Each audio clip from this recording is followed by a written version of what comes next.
May flashlight ka na, be! May electric fan ka pa! Ako naghahanap ka na bang emergency na light tapos electric fan, be! Ito na yung sinasabi ko sa inyo! Be, ano ba? Hindi lang sa binubudol ko kayo. Kailangan nyo na ito, be, lalo na tag-ulan na ngayon, pang emergency na light tapos electric fan.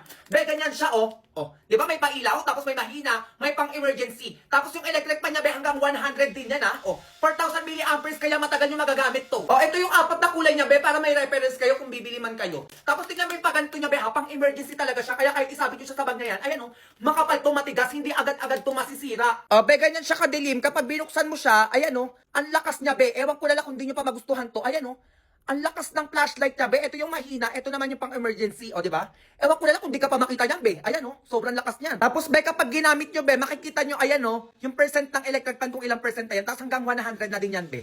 Ayan, oh, malakas na siya. Ewan ko na lang kung di nyo pabilin to talaga. Tapos pwedeng gamitin na magkasabay, be, habang umiilaw siya, pwede ka rin mag-electric fan. Hindi ko alam bakit yung mga pang-emergency na talaga yung mga gusto ko ngayon, lalo na kapag nawala ng kuryente, ayan, may electric fan ako pang ilaw pa ganun-ganun. O tapos kapag bumili kayo, be, malamang naka-box, tapos nandito yung charger, tsaka yung pangsabit niya. Tsaka in fairness, malakas talaga yung ilaw niya, pati yung electric fan. O ganun lang, i-check out yun na to, be. Kailangan nyo talaga nito, lalo na tag-ulan. Andito yung yellow basket, paano hindi ka nag-gate 2? Go!